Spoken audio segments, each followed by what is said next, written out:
What's good, YouTubers and YouTubettes? This is JB Sports, back again with another one.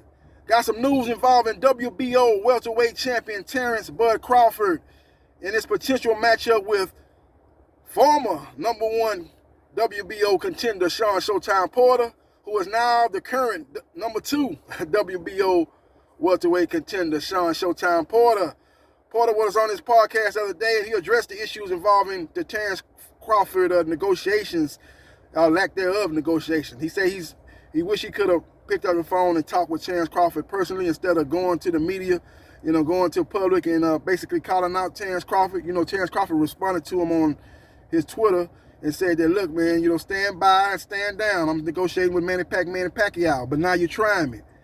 And basically, Porter replied and said, look, closed mouth don't get fed. I'm trying to make the fight happen. You're looking for an opponent on June the 29th. That was the original proposed date for Terrence Crawford's title defense. He said, I'll be available on that date.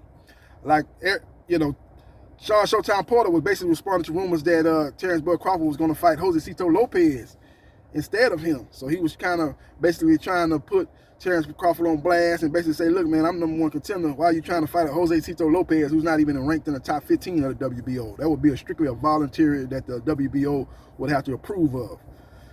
And like I said, Terrence Crawford didn't take too kindly to that call out, to that words that was coming out of Sean "Showtime" Porter's mouth. And he quickly said, don't try me. But now the fight's looking to be farther off from happening now that Sean "Showtime" Porter has been bumped down to #2. Sean "Showtime" Porter then addressed critics and said that, why don't you enforce the mandatory? Why didn't you activate the mandatory? He said, that ain't nothing but a catchphrase. That ain't nothing but a mirage. It ain't about just activating a mandatory #1 contender clause. It don't work like that. Basically saying, this ain't nothing but a mirage. But what ain't no mirage is, you could have picked up the phone and called the WBO and said, what's going on? Why don't you enforce the mandatory? Of course, he can't personally enforce anything. He's got to get it enforced by the WBO. That's why you should have been on the phone with the WBO president and putting the pressure on him to enforce the mandatory. What people don't understand is the last so-called mandatory fight Terrence "Bud" Crawford had against Green Beans, Igor Kavalauskas, that fight was not a mandatory. Igor Kavalauskas was a #1 contender, but that fight was not enforced. He didn't have to enforce the mandatory for that fight, but that fight got easily made because Igor Kavalauskas, was up under Top Rank Boxing. So that was an in-house fight. That fight was easily able to get made. This fight seems to be hard to get made, but I think what a lot of people are missing, besides all this, basically Bob Arum got on the phone with the WBO, told him, look, I got a headache, and the headache is named Sean "Showtime" Porter. Take care of that, and hung the phone up. And basically what they did was they bumped him down to #2 and put Virgil Ortiz at #1, a fight that Bob Arum would much like to put together with a fight between Crawford and Virgil Ortiz. Because Bob Arum is from the old school of boxing. He believes that you get a popular Latino fighter and a popular black fighter that does good business for his company being Top Rank Boxing. So he's looking forward to making that fight happen. But that fight is not going to happen next. I don't think De La Hoya will want to put Virgil Ortiz in there with him this early. Even though he's ranked #1, I think they want at least 1, maybe 2 fights before they challenge Terrence "Bud" Crawford. By that time, Terrence "Bud" Crawford may be long gone by then. He might be moving up to 154 pounds. And therefore, Sean "Showtime" Porter is back in the picture, fighting for a vacant WBO welterweight title against Virgil Ortiz Jr. But will that fight get made? De La Hoya, first name Oscar, is mortal enemies with Al Haymon of the PBC. So that fight, even though those two guys might be 1 and 2, might be hard to get made and hard to get done. So we will see what happens, and we will see what transpires. But the #1 thing, a couple of things I'm going to mention is, the reason why this fight is not going to happen is money. Terrence "Bud" Crawford versus Sean "Showtime" Porter is not lucrative enough for Top Rank and ESPN to come together with PBC and Fox. Them two companies came together for Deontay Wilder versus Tyson Fury, the rematch. They came together for that fight because they knew there was enough money in the pot for everybody to eat. That was the difference. That fight sold that fight sold 850,000 pay-per-view buys. So everybody ate. That's why they want to do Errol Spence Jr. versus Terrence Bud Crawford for undisputed. If and that's an if, Errol Spence Jr. is successful in his fight against Yordenis Ugas, a fight that's going to take place on July the 10th. This has not been announced yet at AT&T Stadium, Arlington, Texas, home of the Dallas Cowboys. If he's successful in that fight and he picks up the WBA belt, that would be a fight that ESPN and Top Rank Boxing, along with PBC and Fox, could come together and make the fight happen. Because that fight is big enough, just like the Wilder Fury 2 fight was big enough, so everybody can make money and everybody can eat. That's why that fight is big enough. I think a fight down the road that could be big enough to bring ESPN and Fox together and bring Top Rank Boxing and the PBC together is Gervonta Tank Davis versus Oscar Valdez. Down the road, I think maybe a year or two away. Not now, but down the road, provided both guys keep winning. I think that's a fight that is lucrative enough to get made and bring these two boxing entities together. That being, again, PBC and Fox, and Top Rank Boxing and ESPN.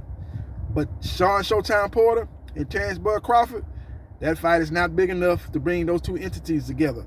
Hardcore fans like myself love that fight. It's a great matchup. I will watch that fight. I would pay for the fight if it was on pay-per-view. But not enough of the casual boxing fans are clamoring for that fight. That's why that fight is not going to get done. Now, a lot of people will say, well, look, why don't ESPN pick the fight up and put it on free TV? Or why don't Fox pick that fight up and put it on free TV? Number one is Terrence Bud Crawford has an exclusive contract with ESPN. He's got to fight on ESPN. He can't go jump to fight and fight to Fox. He can't jump and go fight on Fox. He can't jump and go fight on Showtime. He can't jump and go fight on DAZN. He can't do that. He's got an exclusive contract with ESPN.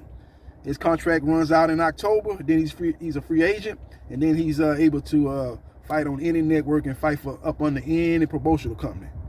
He'll be able to do that once October comes around. So that's the problem. That number one. And even if he could get out the contract with ESPN, say let ESPN say, okay, no problem, we'll let you out. Maybe some kind of loophole where they can let him out if he gets a particular fight, a particular big matchup where he's able to go across the street, as they say, and fight Sean Showtime Porter on Fox. The problem is it's not going to be on Fox. Fox can't afford that fight because the purse demands that Terrence Bud Crawford is going to demand, and the purse that Sean Showtime Porter is going to demand is going to be out of the price range for a fight to take place on Fox or ESPN for that matter. Both fighters are accustomed to making a certain amount of money, and then a fight of this magnitude, a high-profile fight of this magnitude, they're going to want more than what they originally would get fighting, another mid-level or B-level top 10, top 15 fighter. They're going to want double that. So they're not going to take less money or take pretty much, say like Terrence Bud Crawford, he gets a $3.5 million minimum no matter who he fights. He's not going to fight Sean Showtime Porter for no $3.5 million. That's a minimum if he's fighting somebody like Eagles Kavaliauskas, Jose Benavidez Jr. Fighting those guys, if they pay him $3.5 million minimum, he'll take that fight. He'll take that money for that fight. But if you're fighting a Sean Showtime Porter, he's going to want much more than that. And Sean Showtime Porter made around about $5 million when he fought Errol Spence Jr. He made a $2 million guaranteed minimum, and then he made money on the back end from other revenue sources, that being pay-per-view, concessions, gates.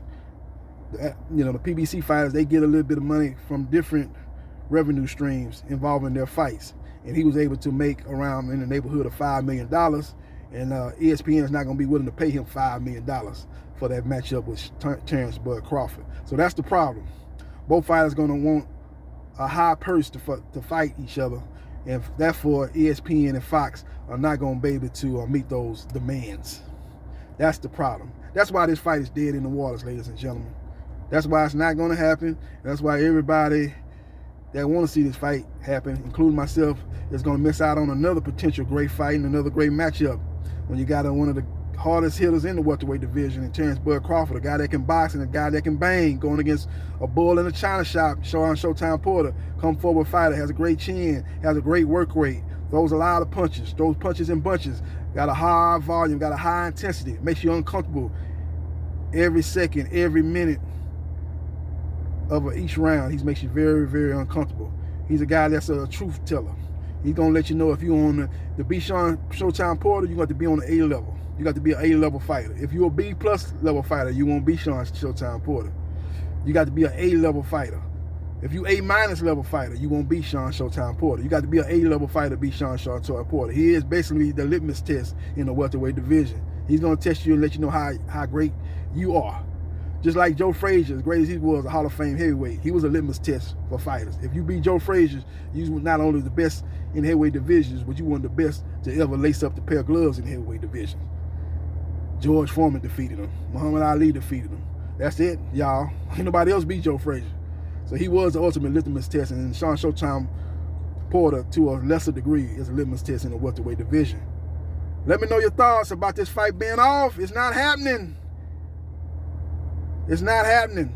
Showtime Porter say activating a mandatory position is nothing but a mirage. It's nothing but a camouflage. It's nothing but smoke and mirrors. It ain't nothing but a good cliche. It's good talking points. When in actuality, it don't work like that in the sport of boxing.